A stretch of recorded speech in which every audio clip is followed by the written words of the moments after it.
अच्छा, हुआ ये कि मेरे भांजे स्कूल में पढ़ते हैं, मैट्रिक के स्टूडेंट्स हैं। हाँ। और उनका स्कूल में कोई आपस में किसी के साथ झगड़ा हुआ, कोई मामला बना इस तरह का। तो मुझे नहीं पता वो कब से देख रहे हैं, मुझे बस इतना पता कि रजब भट्ट जो है एक अच्छा इन्फ्लुएंसर है, ये इसके मामलात हैं, लेकिन मुझे इसके कंटेंट का, इसके व्लॉग्स का, इसके वीडियोस के बारे में नहीं, क्योंकि मैंने देखा नहीं कभी।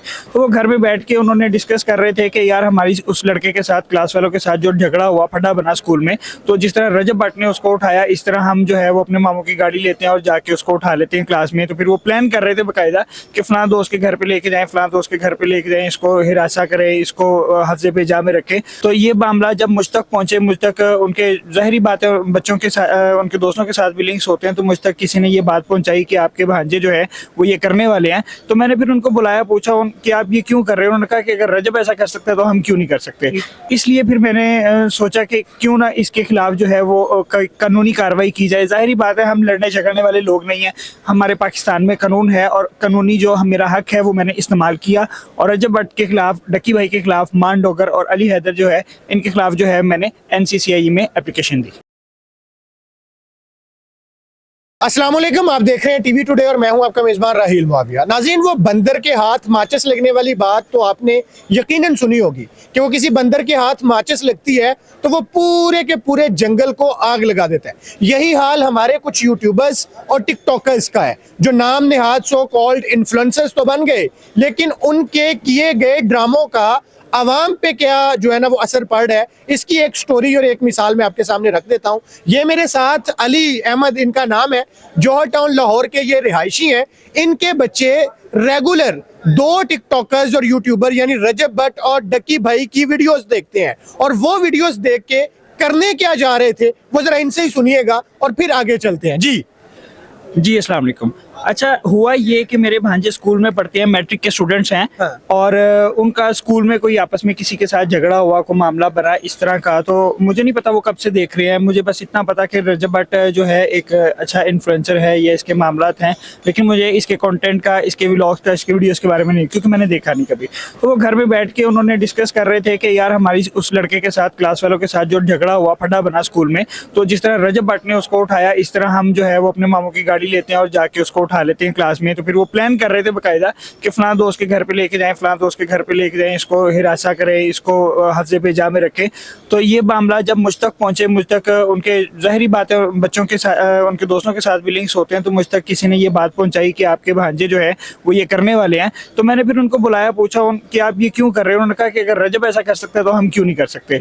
तो इसलिए फिर मैंने सोचा कि क्यों ना इसके खिलाफ जो है वो कानूनी कार्रवाई की जाए। ज़ाहिरी बात है, हम लड़ने झगड़ने वाले लोग नहीं हैं, हमारे पाकिस्तान में कानून है और कानूनी जो मेरा हक है वो मैंने इस्तेमाल किया।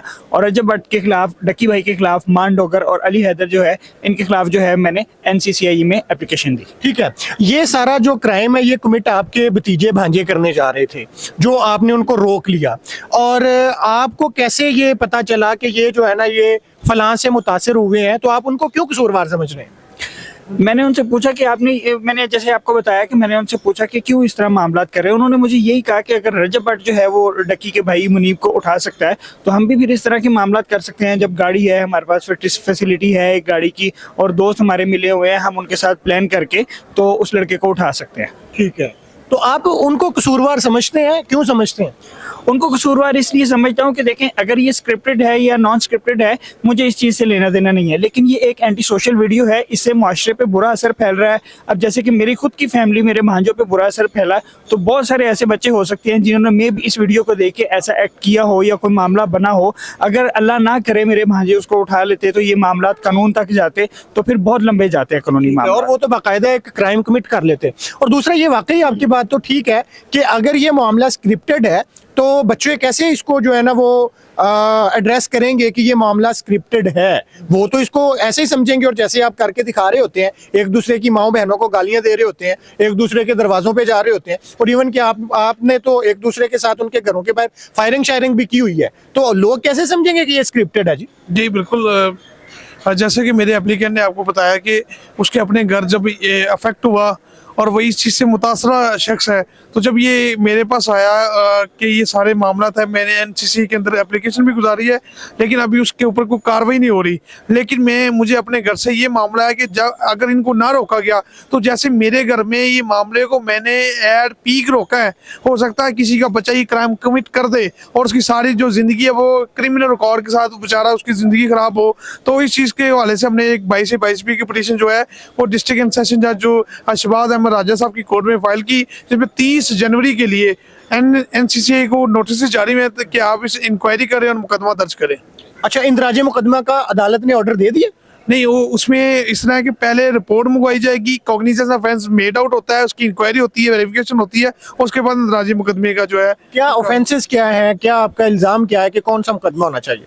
देखिए, ये बात अगर स्क्रिप्टेड की हद तक करें तो देखिए मुख्तलिफ फिल्में बनती हैं, ड्रामाज बनते हैं, उसके अंदर सेंसरशिप होती है, मुख्तलिफ अदारों की जो यूनिफॉर्म इस्तेमाल की जाती है, मुख्तलिफ अदारे इस्तेमाल होते हैं, उसकी सारी एक वेरिफिकेशन होती है, उसकी अथॉरिटी होती है। इसमें कोई अथॉरिटी नहीं। और बच्चों को भी और दूसरों को भी पता होता है कि ये ड्रामे है, ये हकीकत नहीं है, अगरचे उसके भी मनफी असरात पड़ते हैं, लेकिन जब आपकी बनाई हुई वीडियोस उसमें तो ये रैंडम नहीं लगेगा ना कि आप तो व्लॉग कर रहे हैं और जो हो रहा है वो एज इट इज दिखा रहे हैं, तो लोग तो यही समझ रहे हैं। तो आपको क्या लगता है कि ये मुकदमा दर्ज हो जाएगा? ये बड़ी वो वीक पोजीशन नहीं है आपकी? देखिए, अगर तो फैमिली वी लॉगिंग की बात करें, जो कि ठीक है बच्चे देखते हैं वी लॉगिंग, और ये फैमिली वी लॉगिंग करते थे ज़्यादातर, लेकिन उसके बाद ये अचानक ये क्रिमिनल साइड पे आ गए, ये क्रिमिनल एक्टिविटी को प्रमोट करना, कानून को हाथ में लेना, या किसी के ऊपर अगर फर्ज गया आपने कोई इल्ज़ाम तराशी है तो उसके ऊपर जाके आप उसको किडनैप करके और दूसरे मामलत करना, ये सारी इस तरह की चीज़ें जो कि आम आवाम और जो नौजवान जो बच्चे जो बड़े हो रहे हैं,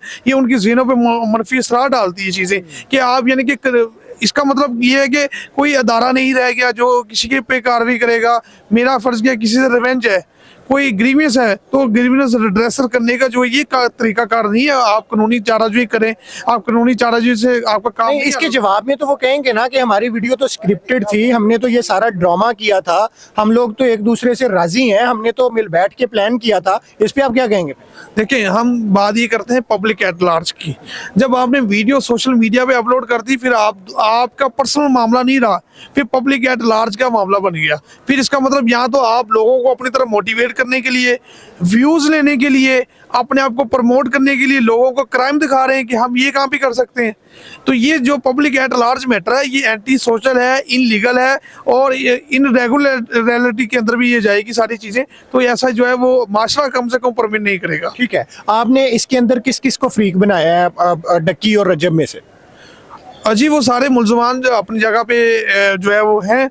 हमने इस जो पिटीशन के अंदर जो डिप्टी डायरेक्टर एनसीसी हैं उनको पार्टी बनाया, जोनल ऑफिसर को पार्टी बनाया, और जो इन्वेस्टिगेटिंग ऑफिसर हमारे उनको पार्टी बनाया कि ये इंदराज मुकदमा करें, इस पे इन्वेस्टिगेशन करें। नहीं, ये तो अदारों को बनाया ना, शख्सियात को किनको किनको बनाया? रजब भट्ट है, उसके 3 जो दोस्त हैं, मान डोगर वगैरह है, हैदर है, और उसके अलावा जो है वो टक्की जिसका सादुर रहमान नाम है उसका गालबन, तो उनको पार्टी बनाया हुआ है इसके अंदर हमने। ठीक है, ये मामला है जी। और ये लॉयर हैं मियां मुनीब साहब, ये कहते हैं कि चूंकि आप जो एक वीडियो कर रहे हैं वो वीडियो सोशल मीडिया पे आई है, और सोशल मीडिया पर आने से वो लोगों के लिए मनफी जो है ना वो असरात का सबब बन रही है, इस वजह से इस वीडियो के ऊपर इसके अंदर किरदारों पे मुकदमा दर्ज होना चाहिए, और ये इसके एप्लीकेंट हैं। और मामला कहाँ जाएगा, ऊँट किस करवट बैठेगा, ये हम आपको बता देंगे। अभी कोर्ट में है मामला। तो इजाज़त दीजिए, अल्लाह हाफिज़।